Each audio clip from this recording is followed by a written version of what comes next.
I'm still at the hospital, Linda, Michael replied, trying to keep his frustration in check. The doctors say another week at least. There was another awkward pause before Linda responded. Oh, well, let me know if you need anything. Maybe I can bring you some clothes tomorrow. Her tone was detached, as if she were calling a distant acquaintance, not her husband of 15 years. Yeah, Michael said softly. I'll need my wallet and a few things from the house. And I'd like to see Amy. Has she asked about me? There was a rustling on the other end of the line. Amy's busy with school and cheer practice, Linda answered briskly. She's got a big competition coming up. Michael gripped the phone tighter, his bandaged hands trembling slightly. Tell her I'm asking for her, will you? And let her know I'm okay. I love her. I'll tell her, Linda replied, her voice flat. When the call ended, Michael lay staring at the sterile tile ceiling, trying to sort through the maze of emotions swelling inside him. He had survived broken bones and business setbacks, but this, whatever was happening within his own family, felt more wounding than anything he'd endured on the road. Tony placed the envelope on the edge of Michael's hospital bed, glancing around as if expecting Linda to burst through the door at any moment. He looked his brother square in the eyes. You sure you want to know everything? He asked, his voice tight with emotion. Michael nodded, forcing himself not to flinch. I have to. Thank you, Tony, really. Tony hesitated, then squeezed Michael's shoulder reassuringly. You just focus on getting better. I'll handle anything you need on the outside, okay? With a deep breath, Michael ripped open the envelope. Inside were photographs, printouts of text messages, and detailed notes scrawled in Tony's careful handwriting. There was no mistaking Linda in the pictures, dressed to impress, meeting a well-groomed man outside a trendy restaurant in downtown St. Louis, laughter lighting up her face in the way Michael hadn't seen in years. The text messages were even more damning, filled with things he couldn't unsee, whispers of plans for weekends away, complaints about Michael's old-fashioned ways, and jokes about her freedom while he was in the hospital. Michael's hands trembled as he read, but the truth, cold and absolute, drove away any lingering hopes. He lay back, the ceiling spinning above him. Tony sat quietly nearby, obviously holding back his own anger. When Michael finally spoke, his voice was hoarse but determined. I won't let them walk all over me, Tony. This ends now. And that means, Michael finished grimly, she's been parking it outside Derek's apartment, the jewelry store, and that attorney's office, all in a vehicle legally tied to my business. His jaw tightened with resolve. If things get ugly, I can prove she wasn't acting in the interest of the company. That matters in court. Tony nodded, impressed by his brother's sharp thinking, even through pain. She probably never even considered that. Most people wouldn't. Michael's mind was already spinning with plans, fallback routes, and contingencies, the same skills that had made Garrett Logistics thrive for over 2 decades. We document everything, every trip, every stop, every date and time. She wants a fight, she'll get one. He looked Tony in the eye and managed a thin, determined smile. Nobody takes what I've built without a fight, Tony. Not her, not Derek, not anyone. For the first time in days, Michael felt a surge of energy cut through the fog of painkillers and betrayal. Linda thought she was leaving him powerless, but she had no idea who she was really up against. This was his life, his family, and his future. And he was prepared to defend it, no matter how many battles it would take. The front lawn was perfectly trimmed, the porch light burned steadily even in daylight, and yet everything felt hollow, as if a shell of his former life remained, emptied of warmth. He unlocked the door and stepped inside, greeted by silence thick as fog. No welcome home sign, no hurried footsteps, just the faint smell of Linda's perfume lingering in the hallway. His chest tightened, but he kept his focus, listening for any sounds that might betray their presence. The house was empty.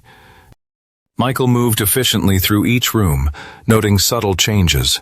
Framed photographs missing from the living room, a half-empty closet where Linda's clothes had hung, Amy's usually cluttered space eerily bare. In the kitchen, a note sat on the counter beneath the magnet that read family. Linda's neat handwriting was unmistakable. "Michael, we're staying at Mom's. Don't contact us. I'll have the lawyer reach out to you. L." He stared at the note for a moment, then crumpled it and tossed it in the trash with the hospital discharge sheet. In that silent kitchen, with the autumn wind rattling the window, Michael felt something deep within him shift and ignite. If Linda and Amy wanted a fight, they'd chosen the wrong man to cross. He straightened his shoulders, squared his jaw, and began planning his next move. A storm was indeed coming, and Michael Garrett was ready. With every step, Michael felt a mixture of pain and grim satisfaction. He gathered the stray business papers, careful to photograph anything already altered by Linda, and then locked the most sensitive documents in a fireproof safe she didn't know about. Let her hand over photocopies. By the time any lawyer tried to follow the money, everything she and Derek thought they understood would be out of reach. He moved quietly around the house, collecting anything that belonged to him: old photographs, a favorite pocket knife, the watch his father had given him at graduation.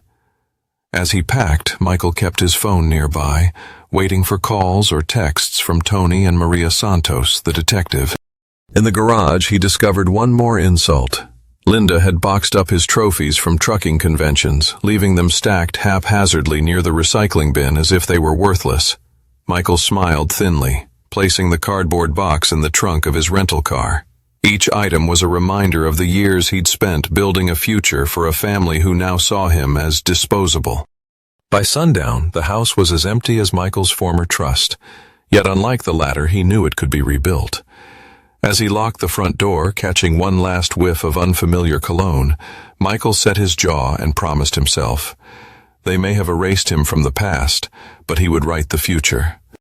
His next move would be decisive, and he was determined to reclaim everything that mattered, on his terms this time.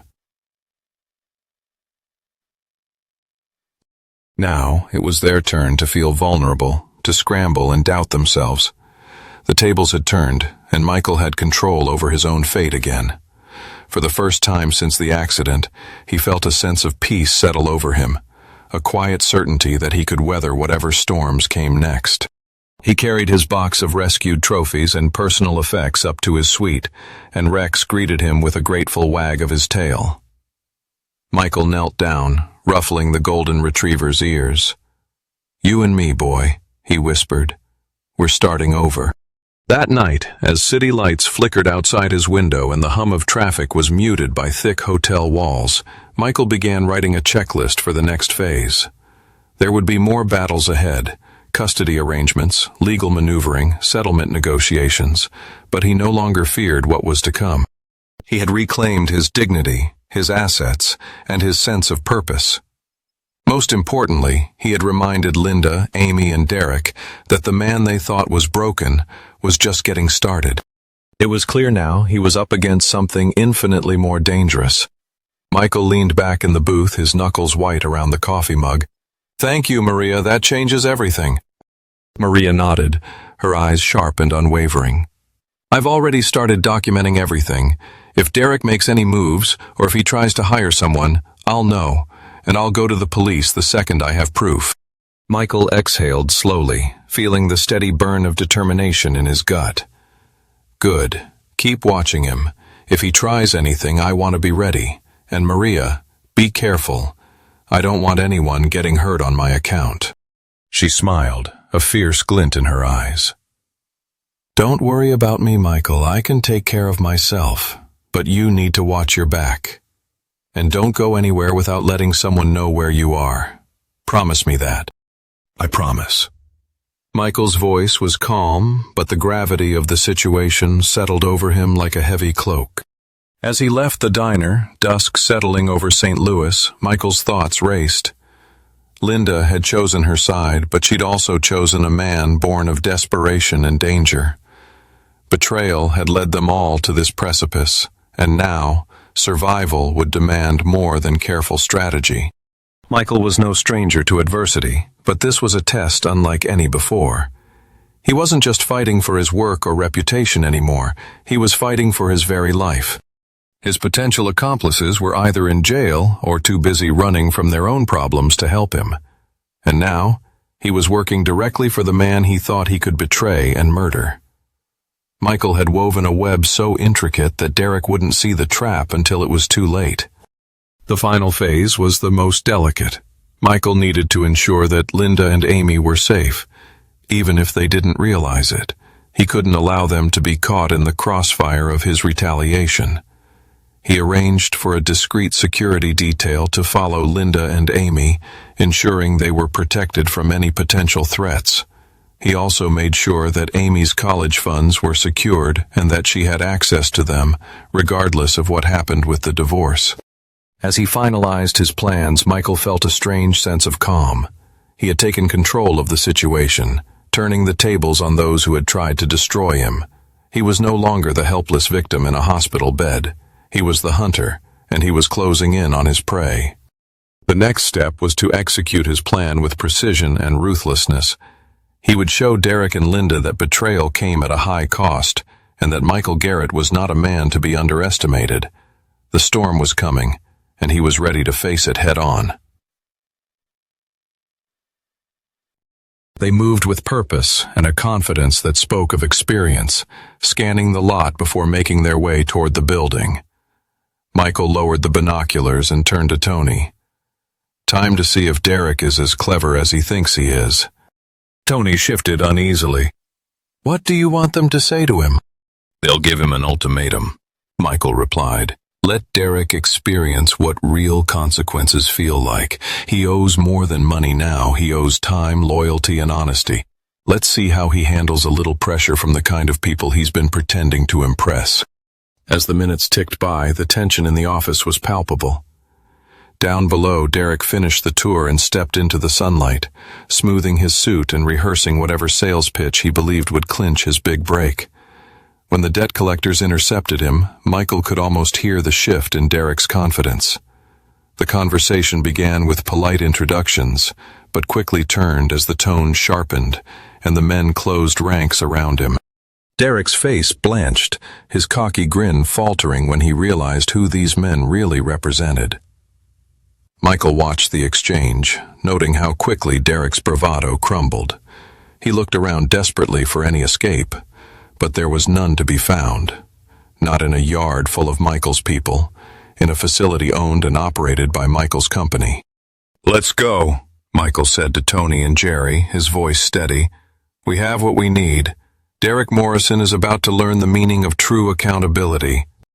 Michael watched through the binoculars as Derek's face turned pale, his eyes darting around wildly. "What do you mean? Arrested?" Derek stammered into the phone. "How could they arrest you?" Linda's voice was shrill, bordering on hysterical. "They said I embezzled funds. They're saying I stole from the company, Derek. I need you to come down to the police station right now. I need you to get me out of here."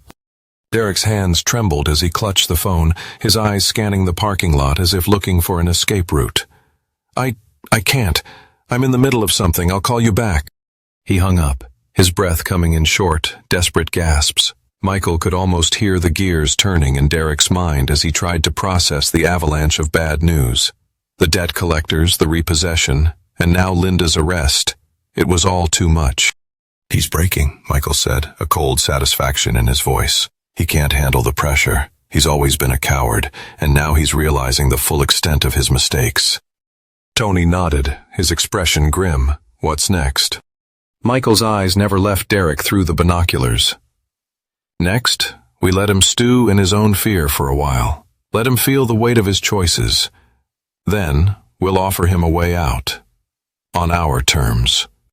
As Derek stood there, his world crumbling around him, Michael felt a sense of justice.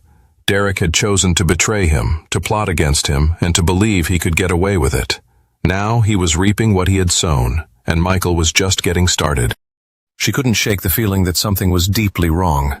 Derek's phone had gone straight to voicemail all morning, and his texts were unanswered. The civil lawsuit for misuse of business funds had left her reeling, and the frozen accounts meant she couldn't even pay for basic necessities.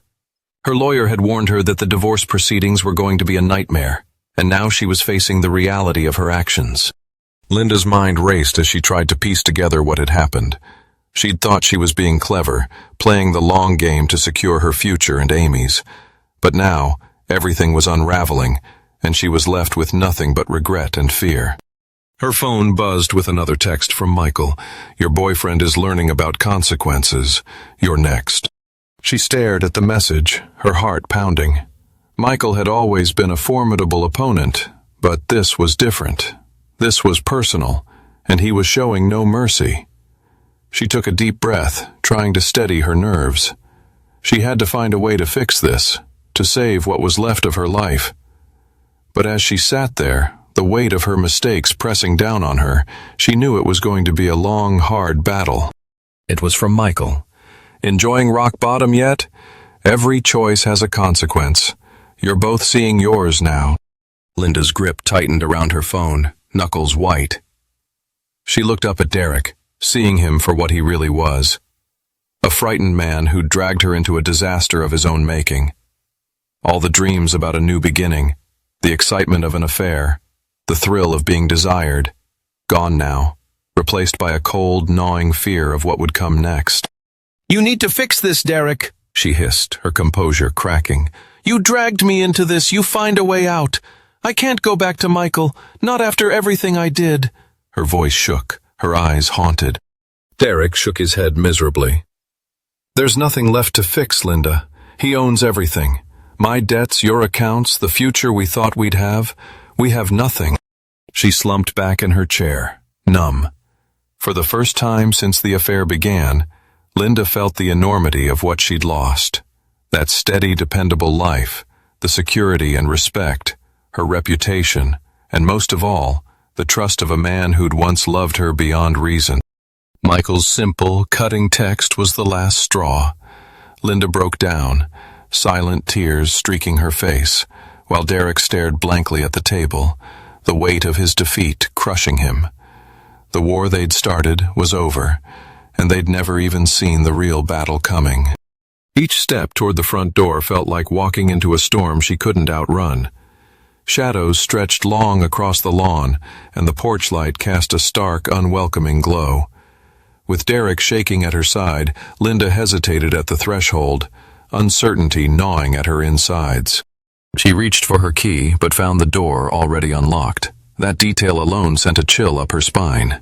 Inside, the house was nearly empty, stripped of warmth and familiarity, every echo magnifying their anxiety.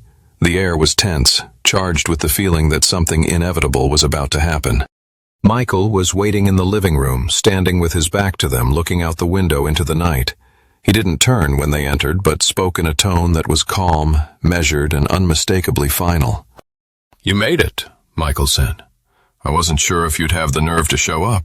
Linda swallowed, fear making her voice tremble. "Michael, please, we didn't mean—" He turned, finally facing them.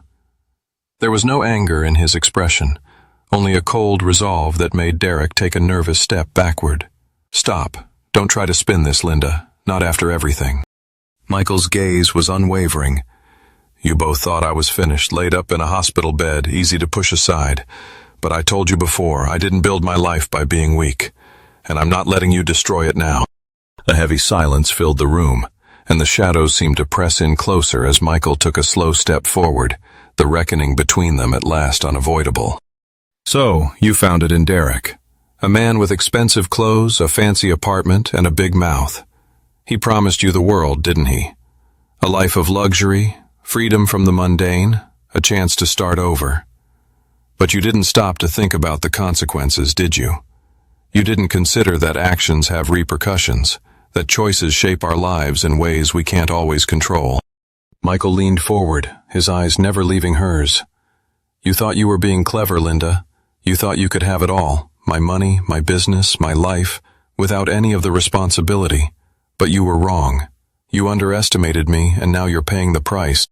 He stood up, towering over her as she sat on the cold floor. "You wanted a divorce, Linda. You wanted to take everything I've built and give it to a man who's nothing but a con artist and a gambler. But you can't have it. Not anymore. Not after what you've done." Michael walked over to the window, looking out into the night. "I've spent the past month dismantling your plans, Linda. I've exposed Derek for the fraud he is. I've protected my business. and I've made sure that you can't touch any of it. You wanted to play games with my life, so I played games with yours. And now, it's time to end this." He turned back to her, his expression unyielding. "You have two choices, Linda. You can walk away now, sign the divorce papers, and disappear from my life forever. Or you can fight me, and I promise you, you will lose everything. Your reputation, your assets, your freedom, it will all be gone, and you'll be left with nothing but the consequences of your actions." Linda looked up at him, her eyes wide with fear and realization. She had gambled, and she had lost, and now she was facing the reckoning. Derek looked at Linda, his eyes wide with fear and betrayal. "Linda, what's going on? What did you do?" Linda shook her head, tears streaming down her face. "I didn't do anything, Derek. I swear. I didn't know any of this." Michael watched them both with a cold, detached expression. "It's over, Derek. Your debts are owned by me now. Your assets are seized, your apartment is being evicted, and your BMW is gone. You have nothing left to offer her, and she knows it." Derek's face paled, and he looked from Linda to Michael, desperation in his eyes. "You can't do this. You can't just take everything from me." Michael's voice was steady and unyielding. "I can. And I did. You made the mistake of thinking you could steal from me, that you could use my wife and my daughter to get what you wanted. You were wrong. And now you're going to pay the price." He turned to Linda, his expression softening slightly. "You have a choice, Linda. You can walk away now, sign the divorce papers, and start over.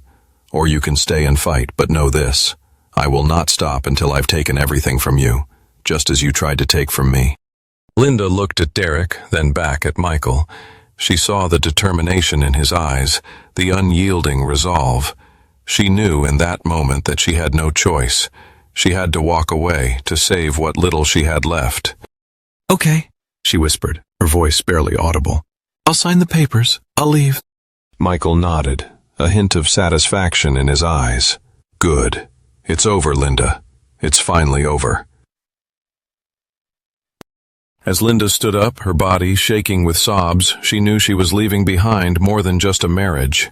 She was leaving behind her dreams, her hopes, and her dignity.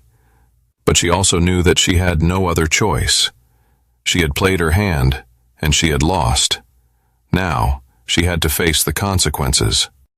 "You're going to sign over everything, your accounts, your car title, whatever's left of your possessions. You will leave St. Louis and never contact Linda, Amy, or anyone connected to me again.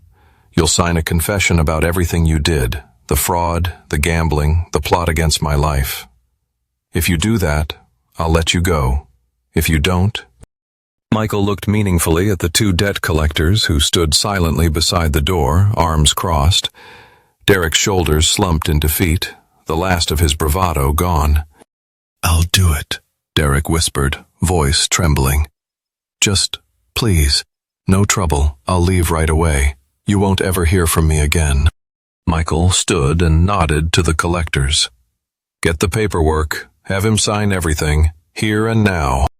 As one collector produced a battered briefcase pulling out forms and a battered legal pad, Michael turned to Linda. "That's your boyfriend's exit package. Now it's your turn." Linda pressed a shaking hand to her mouth, tears glistening in her eyes. "What do you want from me, Michael? I have nothing left." Michael's voice was low and steady. "You're going to sign the divorce agreement and relinquish any claim on the business, the property, and future earnings. You'll get enough to start over, but not a penny more than you deserve. You'll admit in writing to providing Derek with confidential business information, and you'll accept a restraining order barring you from contacting me or Amy for at least 2 years. Linda nodded silently, realizing she was lucky to get even that. She'd lost her home, her family, the future she'd imagined, and her own sense of who she was. The room was silent except for the scratch of pens and the shuffling of paperwork. When the final signatures were done, Michael faced them both one last time, his expression unreadable. "You both made your choices," Michael said, voice like steel. "Now live with them." And with that, the price of betrayal was finally paid.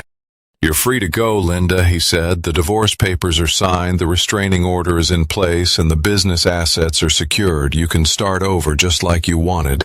Linda looked up at him, her eyes red and swollen from crying. "I don't know what to say, Michael. I'm so sorry. I never meant for any of this to happen." Michael's expression didn't change. "Sorry doesn't fix what you did, Linda. It doesn't bring back the trust you broke or the time you wasted. But it's done now. You made your choices, and you have to live with them." He stood up, walking over to the window. "You can take the car. It's paid off and the title is in your name. There's enough money in the account to get you started somewhere else. But don't come back, Linda. Don't try to contact Amy or me. Just go and start over." Linda stood up, her body shaking with sobs. "I will, Michael, I promise. I'll go and I'll never bother you again." Michael didn't turn around. "See that you don't. Because if you do, you'll regret it. More than you can imagine." As Linda walked out of the house, the front door closing behind her with a finality that echoed through the empty rooms, Michael stood alone in the living room. The house was silent, the air thick with the weight of what had happened and what was yet to come.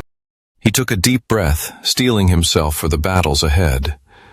The divorce would be final soon, and then he could focus on rebuilding his life, his business, and his relationship with Amy. It wouldn't be easy, but Michael Garrett had never been one to back down from a challenge. He'd faced worse than this, and come out stronger, and he would do it again. Her hands shook as she struggled to process the reality spelled out line after line. "It's not fair, Michael. I made mistakes, but I gave you 20 years of my life.